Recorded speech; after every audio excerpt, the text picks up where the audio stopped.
Welcome to Unpacking Peanuts, the podcast where three cartoonists take an in-depth look at the greatest comic strip of all time, Peanuts by Charles M. Schulz.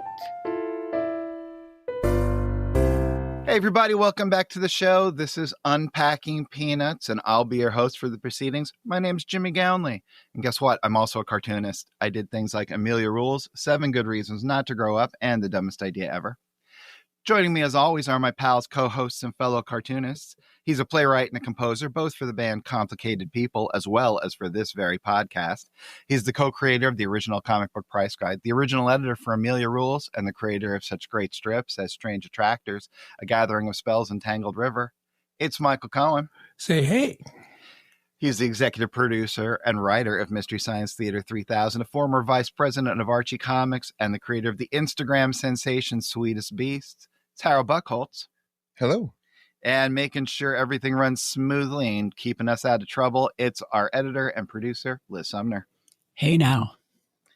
Well, guys, we're back. We took a little break. You, the listener, really probably will not be aware of this, or maybe you will be. I don't know. But we haven't recorded in a long old time. Harold, you were off on some adventures, weren't you? Yeah, I went to the Licensing Expo in Las Vegas. And for those of you not familiar with that, they have this annual event, and it's pretty amazing. They don't charge you a whole lot to just go out there and walk the floor. But what it's designed to be is for anybody who might have a brand or a character or whatever that could be sold to somebody else to utilize that character. So like say the Michelin Tire Man, you want to do a tie-in with the Michelin Tire guy, you could license that from the owners of Michelin. So that's what I was at. And I had my little Sweetest Beasts characters there, and I was showing it around to people. And it was really amazing. But I'll tell you who had the very best booth at the Licensing Expo this year was Peanuts. 75th anniversary, they went all out. They had the most amazing booth space. And it was so fun. I mean, you just were walking around this thing. It took a while to get around the whole thing. It was huge. And they're having meetings with people who might want to make the Snoopy ballpoint pens or Snoopy plush toys, or put out a Snoopy book series or whatever. Anytime you see something with Snoopy on it, that's, a licensee often who is deciding that they want to use Peanuts. And Peanuts is really hot right now. The 75th anniversary, which is coming up, I think it officially kind of lands around the time the very first strip came out in October, but they're building up to it. And so Peanuts was a big part of this licensing show. And it was so cool to see their amazing booths, to see Jeannie Schulz on a giant screen talking about Peanuts, and to see the versions of Peanuts that were there. I think cool thing for me was there's seems to be more of a focus on later Peanuts in terms of the look. That was very interesting because at least for the 75th anniversary, they seem to be focusing on like 90s, the stuff we're reading right now. There was a lot of that look in the Peanuts that was at this Licensing Expo, because as we've talked about, the characters changed a lot, and even the feel of the strip has changed a lot over 50 years. And this is so fascinating to me because we've said, for us, for Michael or for me, it might be the late 50s or the mid 60s, where we're really focused on that version of it really speaks to us. But the fact that this ran for 50 years and has not been around, we haven't seen new Peanuts for 25 years by Schulz. And yet, the version that we've settled into, at least for this period, and this is true for licensing, often they will focus on one particular period so that they can do cool things, and then they'll reinvent themselves 2 years later and focus on a different era. But that's where we are right now. You're going to see a lot of stuff, I think, that has that more uneven line that we know so well now, reading these strips, and the kind of the rounder, fatter Snoopy, and the sweatshirt Lucy, all that stuff is where they seem to be right now. And it's cool because in a way that Peanuts, except for maybe the people who watched a lot of the animated specials where it seemed to grow up with Peanuts, it's a look that a lot of people didn't experience, or just not the version of Peanuts they remember. And can we put some of your photos of the booth on social media? Absolutely. Yeah. I got a lot of really fun photos of different angles of the booth. So we'll share that. That'd be great. That's awesome. Well, it's good to know that Peanuts remains vital in people's lives. I had no doubt. It's cool that they're doing some of the 90s looking stuff, just because I'm totally into it now that we're into it. Yeah, it's really hard to keep in mind 50 years, how just multiple generations experiencing this strip and all having their own versions of it. It's quite an accomplishment. So, we got anything else off the top? Nothing else? Should we just get right to these comic strips? Sure. Yeah. Well, that's always exciting. So if you guys want to follow along, the first thing you got to do is go over to unpackingpeanuts.com, sign up for that great Peanuts reread before it's too late, and you'll get one email a month getting you a little newsletter from us telling you what strips we're going to be covering in the next few episodes before we get to the end of this run. Hard to believe we've made it this far. So do that, and then you'll have to you're on your own how to read these strips for the last couple ones. You could go over to gocomics.com, which previously was free, but now is going to cost you about $5. You get a subscription that will get you not only Peanuts, but everything else as well. And otherwise, just Google around a bit. Be clever. You'll figure it out. As far as us, though, here we go. May 7th. Snoopy is atop the doghouse, typing away.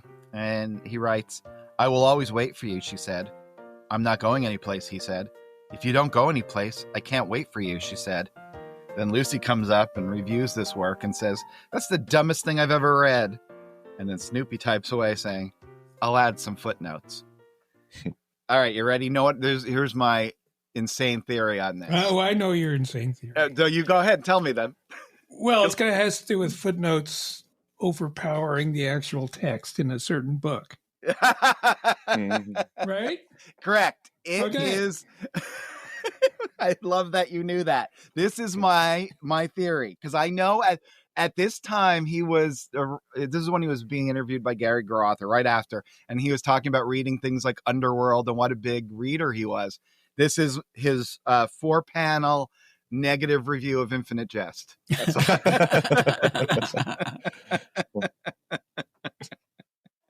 I'm just so thrilled that Michael knew. I wonder if there's a way to find out if he read it.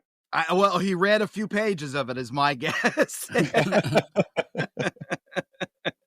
And then he got sick of it. But yeah, that's exactly what I think. Just looking at this visually, we all have in our heads, I think, when someone is hearing about Snoopy typing as the author on top of his doghouse. And I was just looking at this, and there's something delightful about Snoopy's little arms, where his paws look like the pads and have turned into fingers. But have you ever actually seen him with the paws on the keys, or he's always got those little short arms that are hovering over the keyboard? Yeah, it's like Schroeder on the piano, right? Yeah, right. And it's a great look, and it never hit me that he generally does not show Snoopy typing. He's thinking or posed above. And does Snoopy ever actually? Well, yeah, I guess we have seen things he's typed. Yeah. It's always it's not the Red Baron where he's just dreaming he's flying the doghouse. I think he is really typing, but the visual is that he's in that pensive mode where the hands are hovering over the keyboard, and I think it's an amazing look. Yeah, I do too. That doghouse must be awfully tall to be up there in the clouds. That is a wild. That third panel, things are going out of control. Like, one of the things that is slipping in and out of his control at this late stage is scale, which I get, but that's definitely an example of it. I see an unusual choice he made. And I wonder if he was trying to cover up something. Panel 3, he almost never puts cast shadows, but he puts a little shadow of the piece of paper that he's holding on the doghouse. Yeah, I like that. That's weird. Well, I will say point blank, I have screwed up an outline and occasionally put a cast shadow underneath it so he didn't have to white it out. May 8th. Rerun's in kindergarten with the little pig-tailed haired girl. Little pig-tailed girl. And she says to him, "Those are nice shoes, Rerun." And Rerun says, "They feel good." And he stands up and shows them off, saying, "My other shoes were always a little tight. I like the color, and the soles feel bouncy, and the laces are easy to tie." And the little girl then says to him, "When you get a compliment, all you have to say is thank you." And then Rerun calls out to her, because she's laughed, and he says, "I'm sorry, I've never had a compliment before." Oh. Poor Rerun. Living in the Van Pelt household, though, I believe that. Oh. Yeah, I could see that. Yes, Linus seems to be ignoring him, and Lucy's going to have some destructive criticism. Yes, definitely some destructive criticism. But I don't know. What do you think about the little pigtail girl? Who's socially more awkward here, for her to walk away and say that to him, or that he went on about his shoes? I kind of think she may be a little more out of line than he is. I think if this is a standalone incident, she's out of line. If Rerun has, well, I guess he's never had a compliment before. So, yeah, no, I think she should have given him a little bit more free reign if this is his first compliment. But it's nice to she's got a bit of personality. That's a little quirk on her that we're finally getting to see something other than just being a companion. And we see full-on bird's nest hair at the end there. I like the little paste pot. I don't know, were they using paste pots in No, I guess they weren't in the late 1990s. Probably not. I can't imagine. They were using those print glue sticks, I think, by that time. Yeah. That was the thing. Yeah, by then you even had the purple glue sticks that dried clear. Right. All kinds of technological advances. Lots of stuff happening there. May 13th. Peppermint Patty and Marcy are calling up their good friend Chuck/Charles because there is a dance coming up in their school. And Marcy's on the phone and she says, "It's the spring dance, Charles. Would you like to go with me?" And Charlie Brown, ever the smooth operator, says, "Who is this?" And now it's Peppermint Patty on the phone. "She's Marcy, Chuck, you blockhead. You can't go with her. You said you'd go with me." And then Marcy takes the phone back and says, "I'm a better dancer, Charles."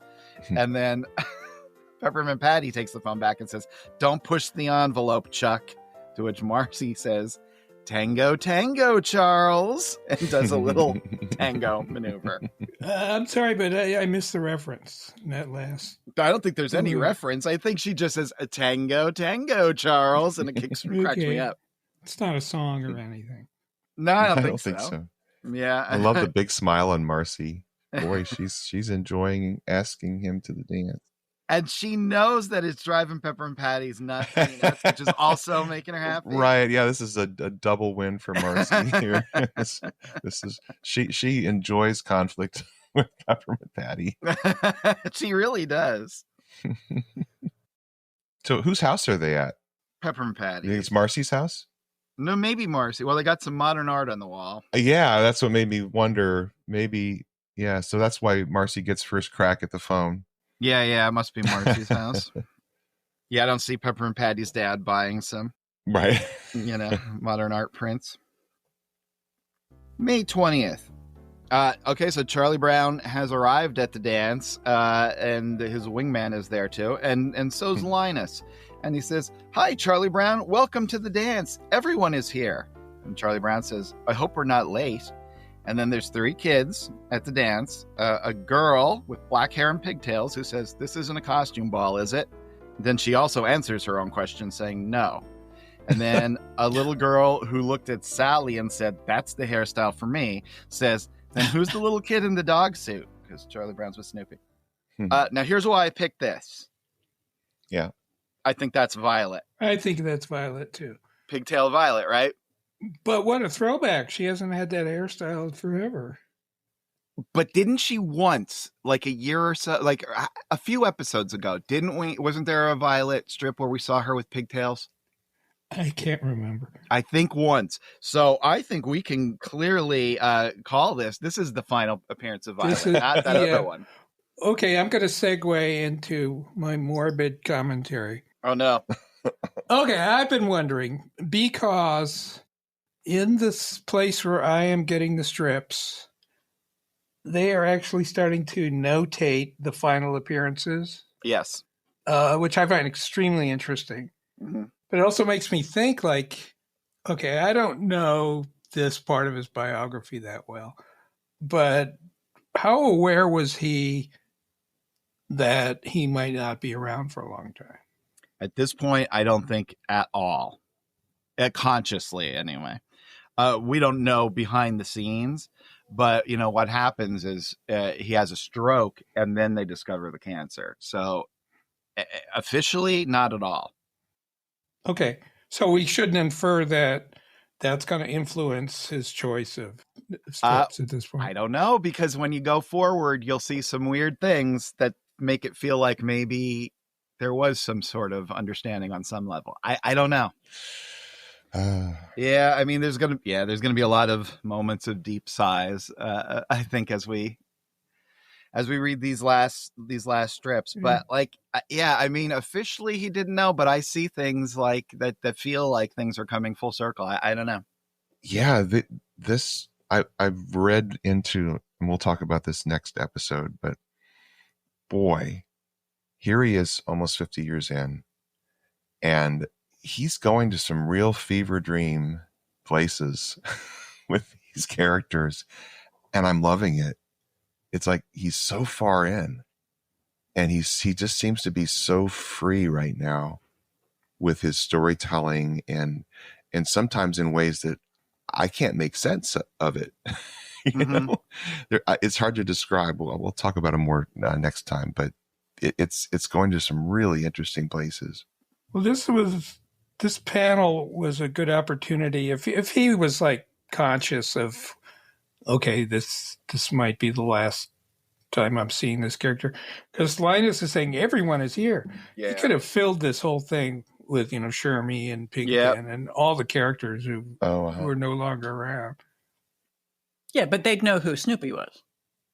Yeah, but the fact that he introduced one new character here, that strange-looking girl in the middle. I just realized it was a girl. That is Sally, and I think that is indeed Violet. No, but they wouldn't say then who's the little kid in the dog suit. In the dog's suit, yeah. But so that's not Sally?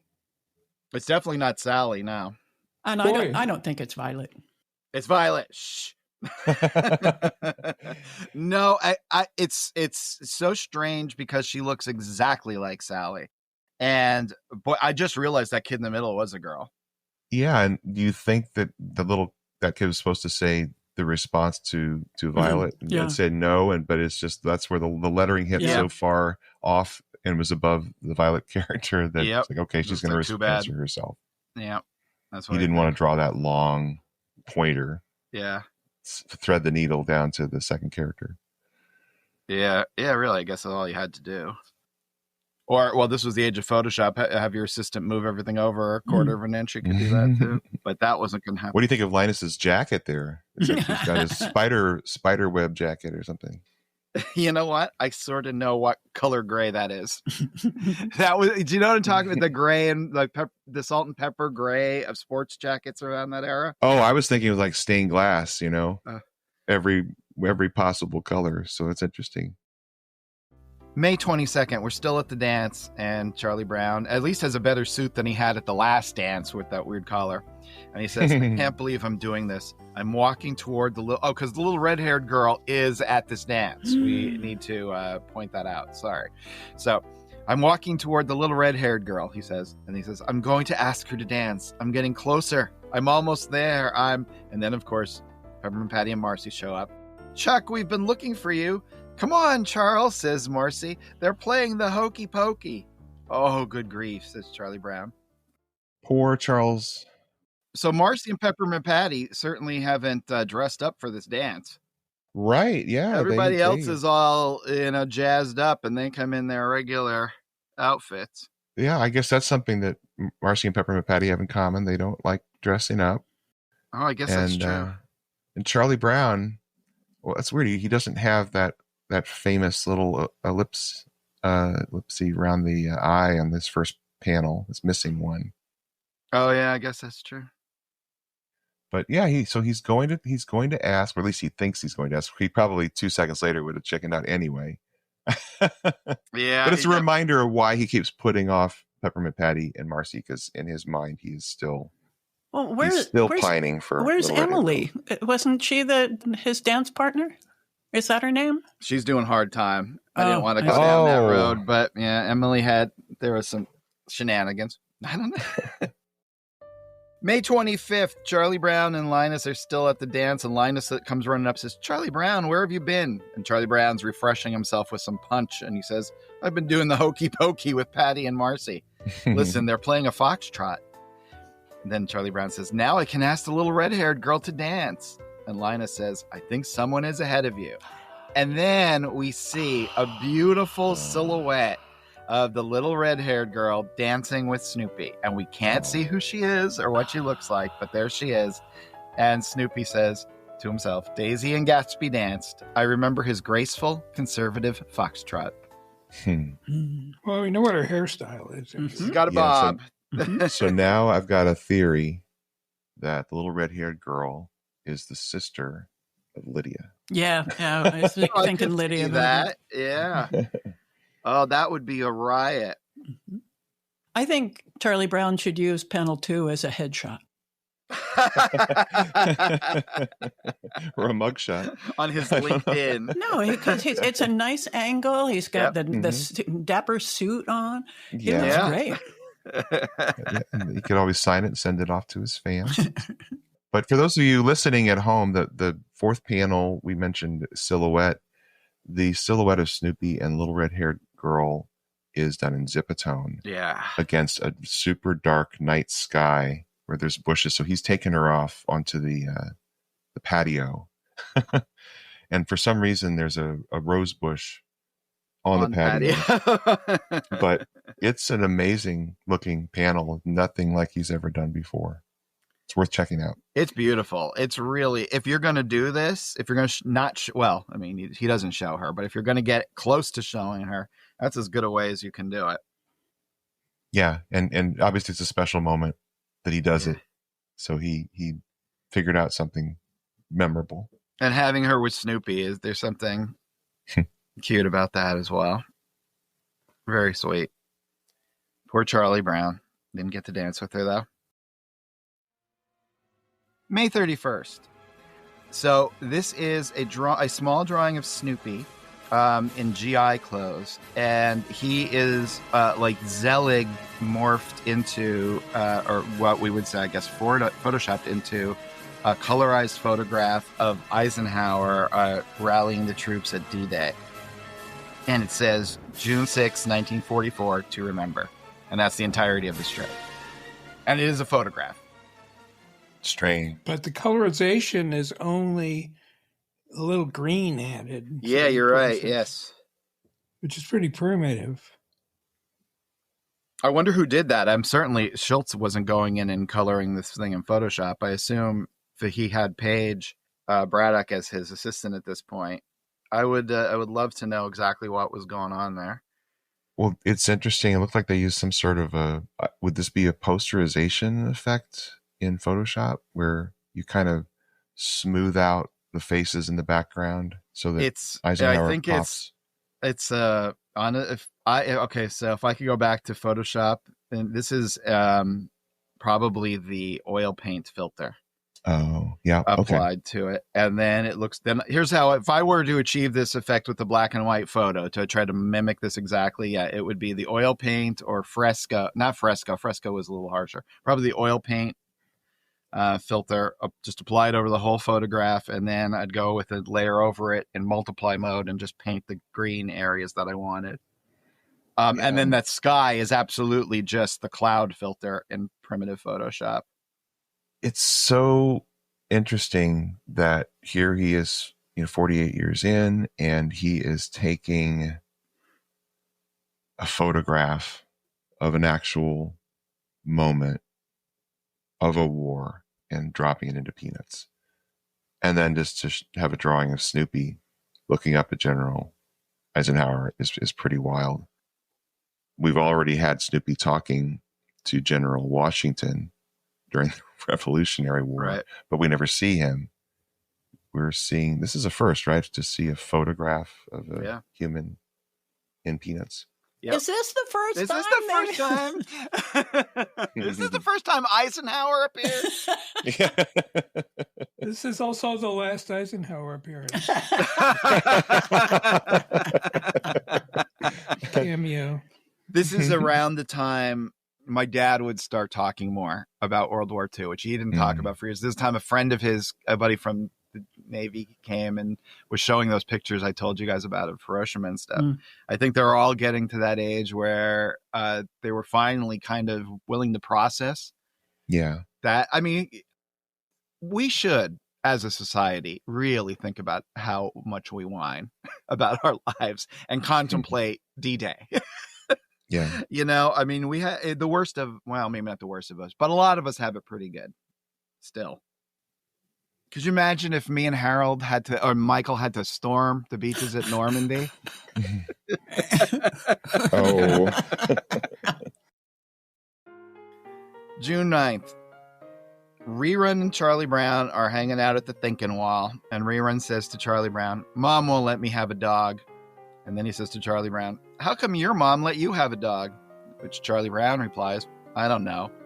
And there's a thoughtful, silent panel, and Rerun says, "Where'd you get your mom?"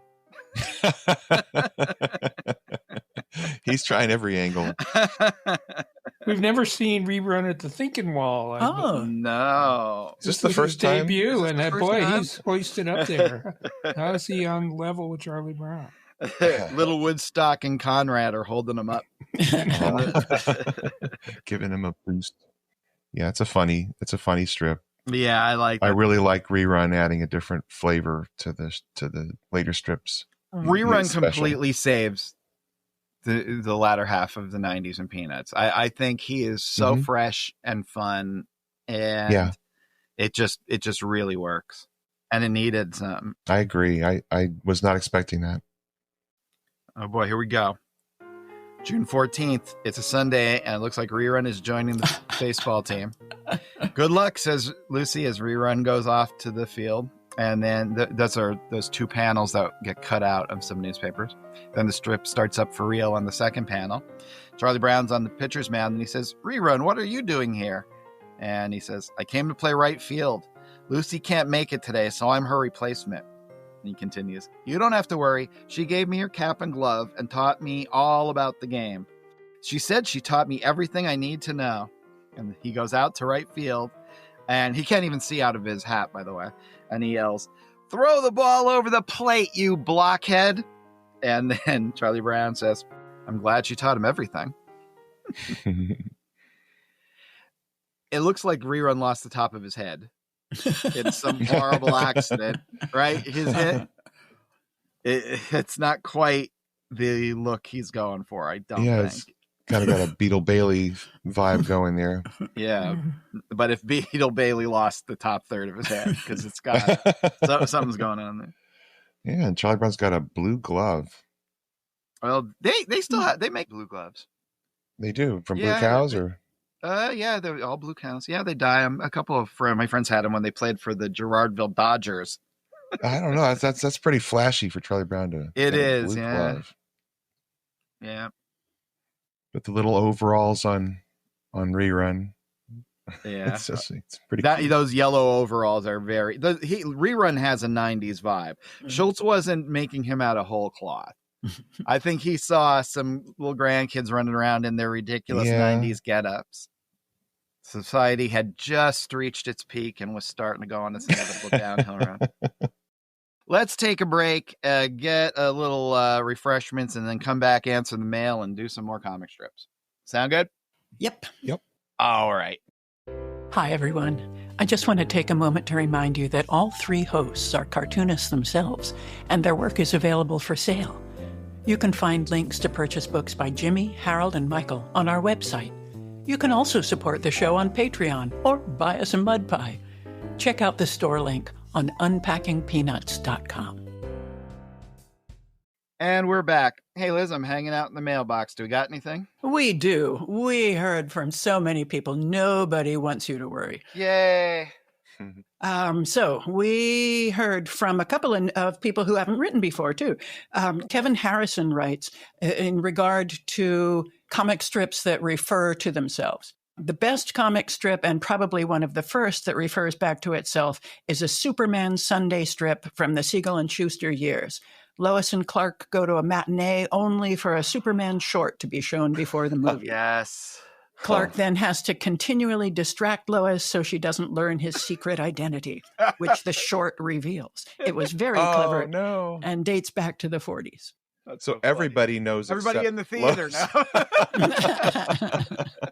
That's funny. So they'd all turn and look at him. He's casual. Like, what? Hollywood. I don't think they thought that one through. Yeah. I don't know. But it's pretty cool. I remember seeing that, yes. Well, there is a meta character, a very famous meta character, which is a comic strip that has a comic strip character who is extremely famous. Oh, I know who you're talking about. Who can you guess? Fearless Fosdick. Yes. Yeah. Yep. You know, and Lil Abner.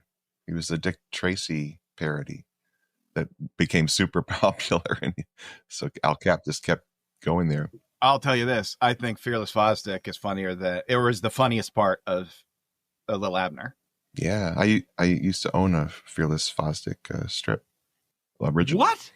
Yeah, it was gifted to me by a guy at a place I worked because he knew I was into comics, and his dad had a Pogo. Oh my! And he had a Fearless Fosdick, and he had a Long Sam, and Long Sam was a spin-off strip from Lil Abner. So he gave those to me. It was really nice of him. It was and you very cool. Threw them out.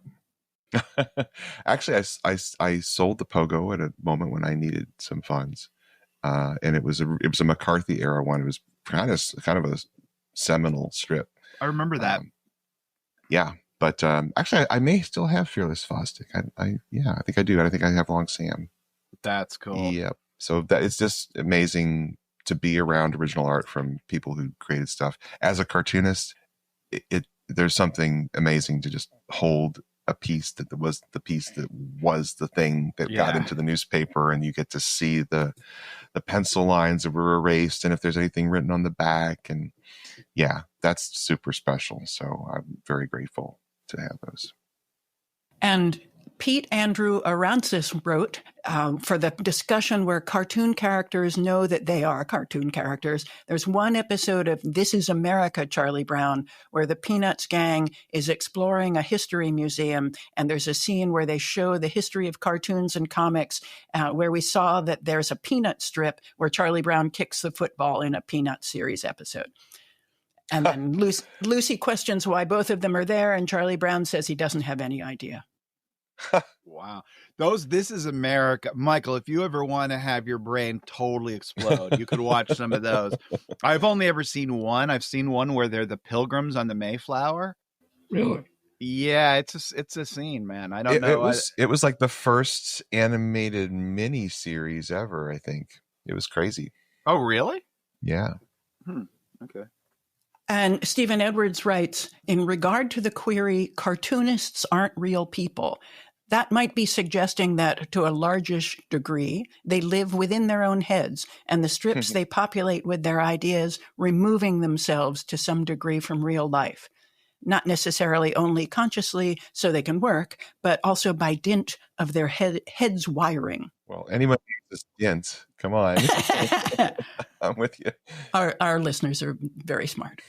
Lovers aren't real people might be Schulz saying unrestrained and uninterrupted happiness isn't possible and doesn't really exist, which is in line with the philosophical bent of the strip. Hey, those are both good observations. I love that this comic strip can inspire thoughts and observations like that. And he's willing to put that sort of stuff in. Yeah. And, that there's enough room for people to put themselves in and think about things and come to their own conclusions. That's a real gift that an artist can give. And I think those are great observations. Yeah. And super listener Deb Perry writes a lot of wonderful thoughts. I'm going to just read a little section of it, but she's been thinking a great deal, inspired by the Great Peanuts reread, and responds to the question what people consider peak Peanuts.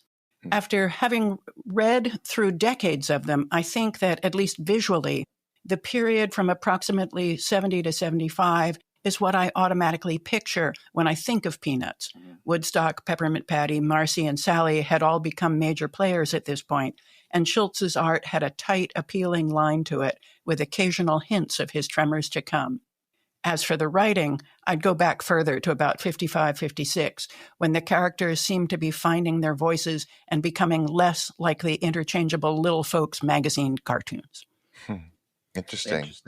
I love to hear people's perspectives on this. And it's also interesting, given on our ages, there's some people who might be listening to this who weren't even born, when the very first strip came out. And so your experience of the strip is all after the fact. And in some cases, those who chose to put out something that may have come out in the era that you started to read, like I say mid 60s. Well, I wasn't born for the strips that I liked the most, but they were the ones coming out in the paperbacks when I was like 7, 8, 9 years old. Yeah. I think that modular idea that we talked about when we were talking about the poetics of Peanuts is really important, because when you have something that has 17,897 components, put together for 50 years, everybody read it a different way. Everybody read it during a different era in different formats, and everybody kind of has their own Peanuts, which is another extremely cool thing about it, and unique. And different cultures, latch onto different things. It's fascinating. Yep. And finally, John McNaught writes, I'm at 1972 in my reread, and Snoopy's world-famous grocery store impression instantly brought to mind this Alan Partridge scene from the fantastic mockumentary Scissored Isle. I'm not sure how far outside of Britain Alan has traveled, but I thought you might enjoy him getting into Snoopy's world-famous grocery clerk headspace. And he gave us a link, and the video is hysterical. I want to learn more who this guy is. I had never seen it before. Yeah, it's Steve Coogan. My wife in particular is a huge Anglophile, and certainly for music and comedy. And so we've seen the Alan Partridge series. He plays this part. He's a radio DJ. He's kind of this personality who is a little past his prime and the peak of his fame, and he's not always the most talented. He's a great character. Anyway, Steve Coogan's really an amazing talent, and definitely worth checking out. Alan Partridge is one of those cringe kind of shows like The Office, for those of you who know that. That's very cool. I cannot wait to check that out. And that's it for the mail, except for a bunch of really creative listeners who sent us their picks for Peanuts Beatles songs. Oh, well, now I have some too, and they are not all Beatles songs. Super listener Charles K. wrote, and he gave us 10. Shout out to Sarah Wilson and Tim Young for their Beatles suggestions. Well, might as well throw them out there. What they suggest. All right. By character, let's see. Sarah says, for Charlie Brown, she has 3. You've got to hide your love away. Please, Mr. Postman. Yesterday. And 4. And Misery. Oh, wow. Well, Charles K. had 3 for Charlie Brown, too. How Soon Is Now by the Smiths, tied with King of Pain by the Police, and Alone Again, Naturally by Gilbert O'Sullivan. Let me see. For Sarah says, Sally is Don't Bother Me, It's All Too Much, and Rain. Oh, okay. Yeah. How about Snoopy, You Don't Own Me? Good one. Tim says Sally's song is Tell Me Why. Snoopy is Paperback Writer, says Tim. Oh, that's a good one. And of course, Hey Bulldog, but if it was changed to Hey Beagle. Sarah says, I am the walrus for Snoopy. I'm only sleeping. And she also says Paperback Writer. Violet and Patty, She Said. Shermie was Nowhere Man. This is Sarah. Woodstock and Your Bird Can Sing. Oh, that's a good one. And Tim says Flying for Woodstock. Peppermint Patty is I'm So Tired. And Tim says Don't Let Me Down for Peppermint Patty. And there are many more. I mean, Sarah even comes up with songs for a tapioca pudding and T-ball. Wow. Well, we also got, I will say, Charles also wrote a pair of songs, one for Lucy and one for Schroeder. And Lucy's for Schroeder was One Way or Another by Blondie. And Schroeder's to Lucy was Leave Me Alone by Michael Jackson. That was a lot of fun. Guys, if you're out there and you have a Beatles or other related song that you think would fit a Peanuts character theme, you can just get in touch with us. And the way you get in touch with us is you can go over to unpackingpeanuts.com and sign up for that great Peanuts reread and get that one email a month from us. You can also email us at unpackingpeanuts@gmail.com, or you could text like Charles did here, or call our hotline. That number is 717-219-4162. And we would love to hear from you, because remember, I worry when I don't hear. So we'll hear from you guys next time more. And until then, how about we go right back to the strips? Let's do it. Yep. June 15th. Woodstock is atop a bird bath, and he's holding a shepherd's staff, and he is parting the water in the bird bath. And Snoopy says, "That was good. Moses would have been proud of you."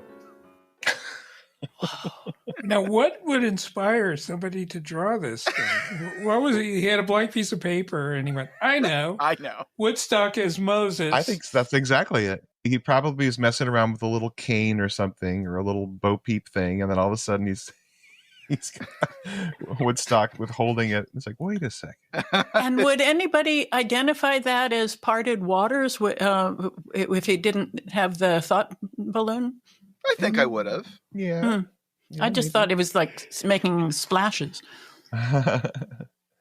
Yeah, I that's interesting. If that was just on a tote bag, people would go, what's going on here? A tote bag, that would be amazing. I would absolutely get that as a tote bag. We just keep adding all these wonderful things for Peanuts Worldwide to license out. I'm coming off the licensing expo.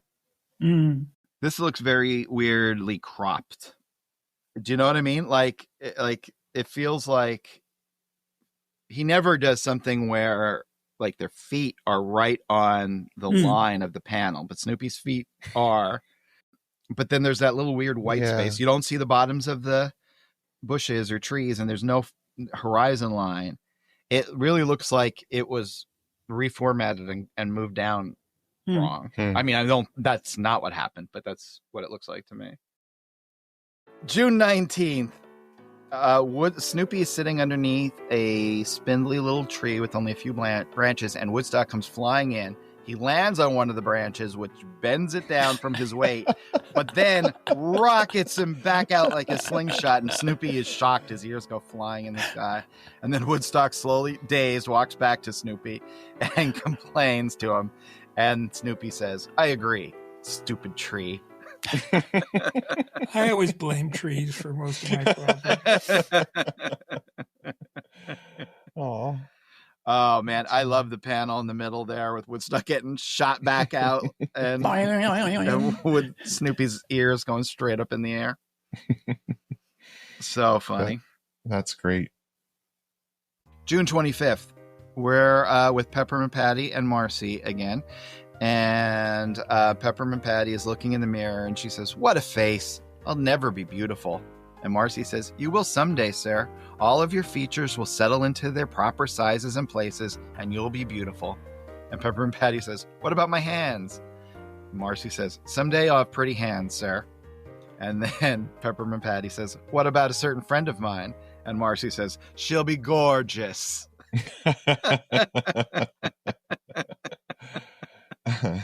I love Marcy, seeing her gain such self-assurance and, such feelings of self-worth. That's great. Yeah, and it's cool. We just had 2 strips in a row of really showing the friendship in Peanuts. between characters. It's interesting that the concept of friendship, I'm just trying to think right now, certainly in the world of comic strips, what other strips focus on specifically friendship between characters? I'm trying to think, and it seems like an area you would have loads and loads of things. Yeah, I don't think Pogo. I mean, they're always like sitting around playing banjos and having picnics and stuff. But they also seem to be super, well, I mean, here you could say it in Peanuts as well. They seem to be kind of disconnected from each other. They're all in their own weird worlds. That's kind of an overlap with Peanuts. Because you're saying, like, for example, strips are centered around a family or a workplace. Or a husband and wife, right. But, you know, that just friends. I mean, I think the kid strips. Zits, obviously. That's cool, yeah. And I think it's an strangely underutilized way to focus on characters. Doonesbury, though. I mean, it's a preeminent example. That's just friends for the most part. I don't even think of anybody who's friends in Doonesbury. Who's friends in Doonesbury? All of them. They lived in Walden, and like Mike and BD were roommates. So what do you call that? That's like the whole. It's so weird. Yeah. I don't think of friendship in that. I think they're focused on other things. But yeah, I'm sure it's there. That's not the part I remember. Yeah, Mike, Zonker, BD. Yeah, they're all friends. Boopsie. Boopsie. June 30th. Rerun and Snoopy are playing one of their famous card games. And Rerun says, I have 3 queens, 2 jacks, 4 10s, and 1 8. And Snoopy says, I have 2 aces, 4 kings, 3 2s, and 1 9.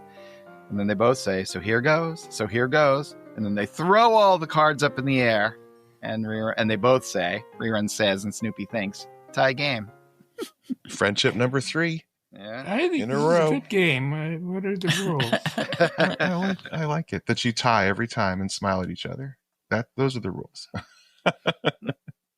But that's adorable, and I love these strips with Rerun and Snoopy. And I also kind of love. We always talk about unrequited love and people at odds with one another. And here we've had 3 strips in a row where these characters are kind of, I don't know, you just in alignment with one another, I guess is the best way to put it. It's not the best way to put it. It's the only way I could think of, but it's really delightful and charming. And it seems like Schulz is enjoying this, even though, and I think this is genius of him as well, is he has so many strips where Rerun wants to do something with Snoopy and he's denied. That's so classic Peanuts.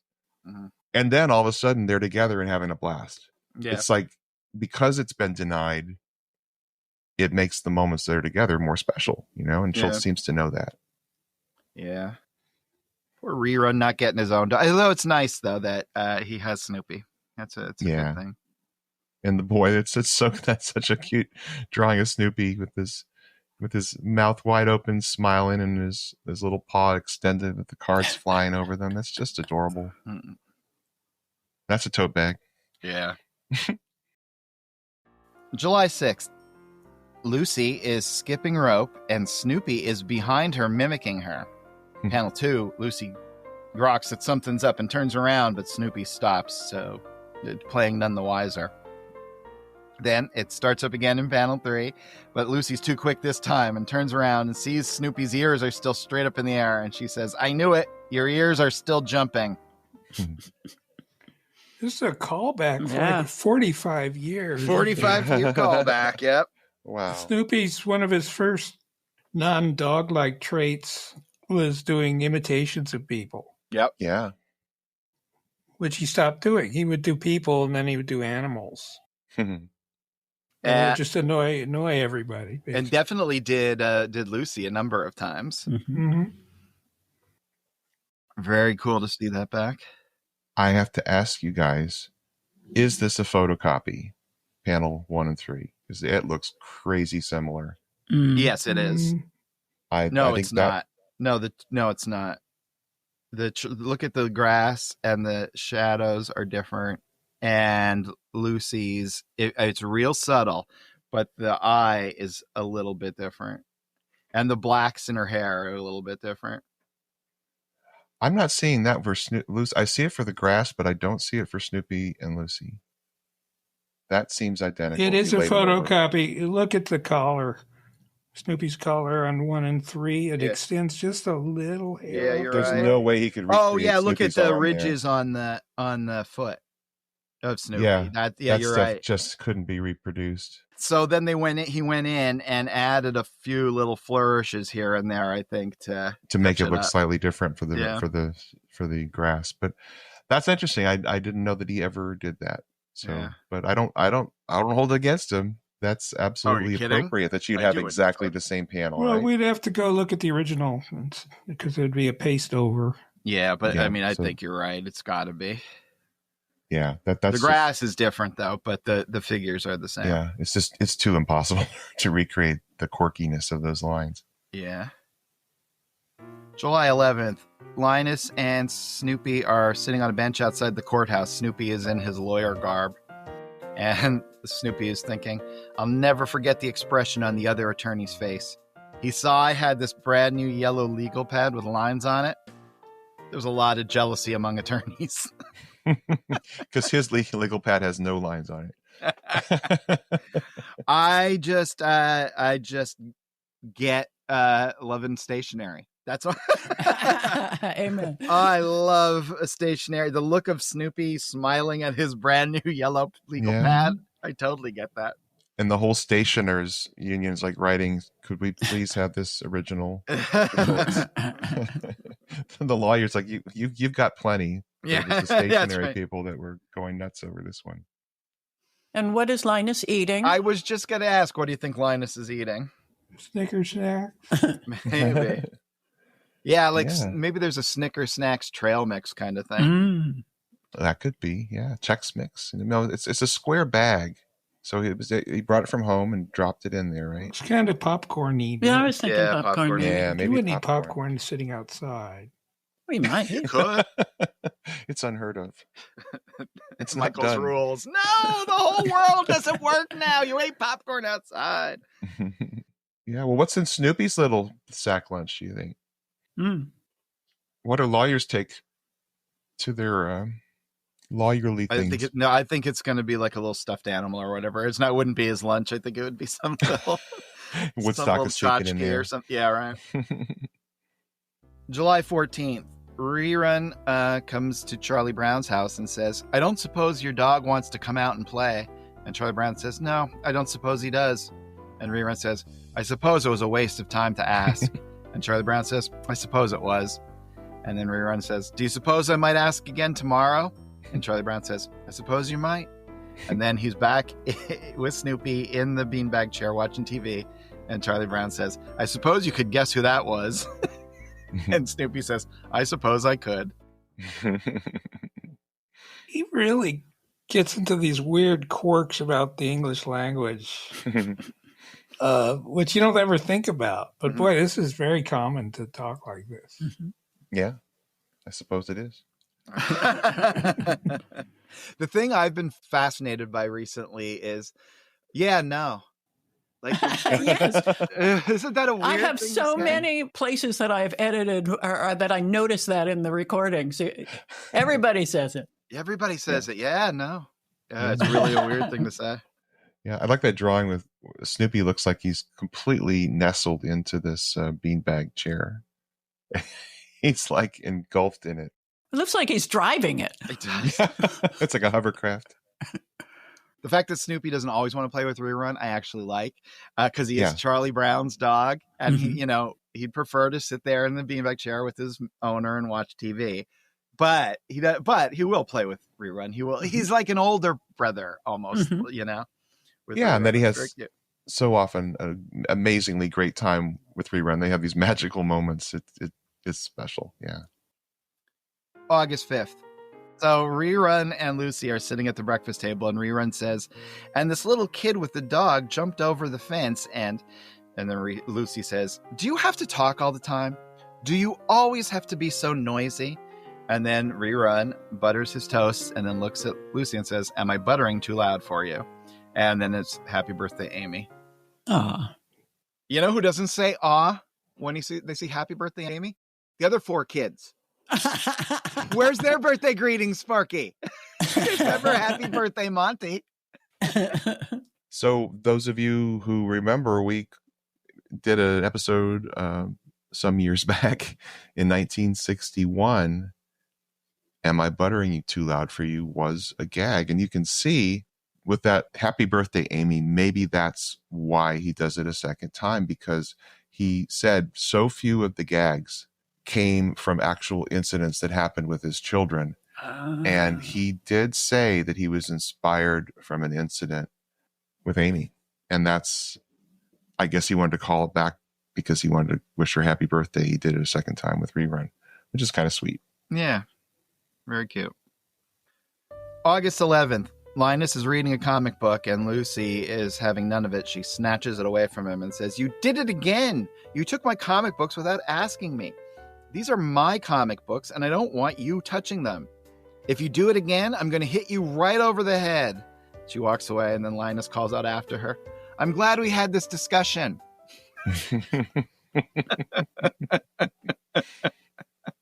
I like that Lucy is still reading comics in 1998, probably like issue 65 of Spawn.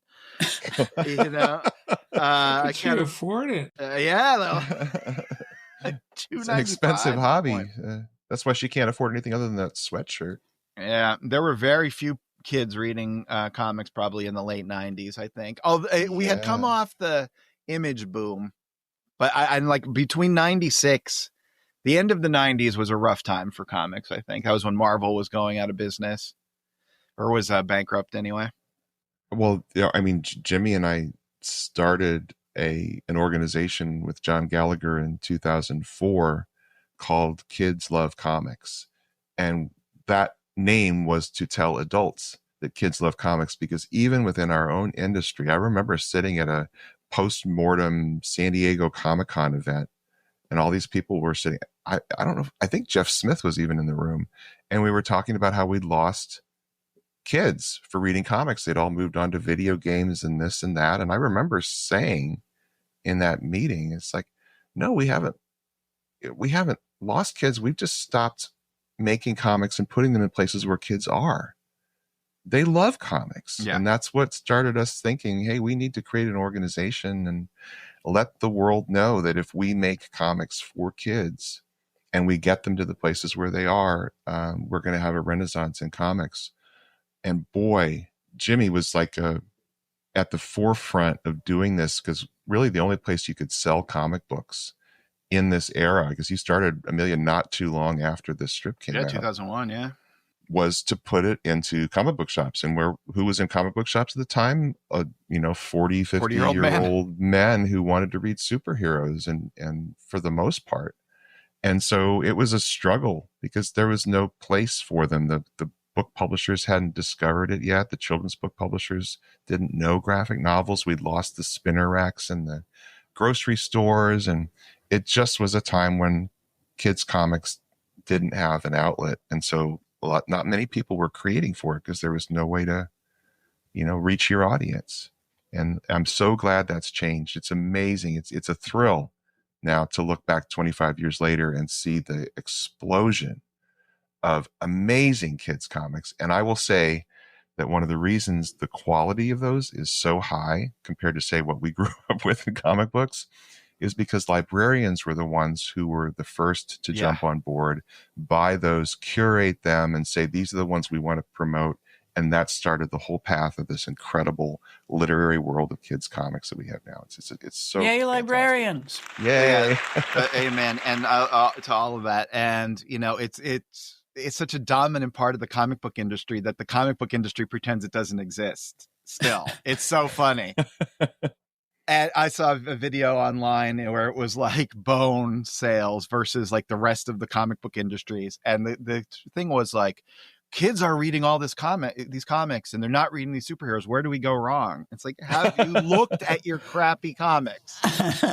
It's no mystery. Why keep it anyway? Oh man. What I love about this strip is that lettering. Mm-hmm. Man, that's clean. And it's bold. Crazy. He is such an amazing letterer, despite what he's going through, despite what he's struggling. This is an incredibly clean strip. You could shrink this down to almost to the size of a postage stamp and stack it on top of itself, and you could still read it. Yeah. it reads so incredibly well. And this is a good day for him because the faces and the lines are just so clean. And here we are in 1998. Yeah. I love it. Well, you know what? If I could quote Linus, I'm glad we had this discussion. Let's have another one next week. Let's do that. Until then, there's a couple different ways you can keep this fantastic conversation going. First, go over to Unpacking Peanuts, sign up for the Great Peanuts reread. If you want to give us a call, 717-219-4162. If you want to write us an email, it's unpackingpeanuts@gmail.com. And if you want to follow us on good old social media, we're at Unpack Peanuts on Instagram and Threads, and at Unpacking Peanuts on Facebook, Blue Sky, and YouTube. So, with all that said, for Michael, Harold, and Liz, this is Jimmy saying, be of good cheer. Yes. Be of good cheer. Unpacking Peanuts is copyright Jimmy Gownley, Michael Cohen, Harold Buchholz, and Liz Sumner. Produced and edited by Liz Sumner. Music by Michael Cohen. Additional voiceover by Aziza Shakrala Clark. For more from the show, follow Unpack Peanuts on Instagram and Threads. Unpacking Peanuts on Facebook, Blue Sky, and YouTube. For more about Jimmy, Michael, and Harold, visit unpackingpeanuts.com. Have a wonderful day, and thanks for listening. Bye.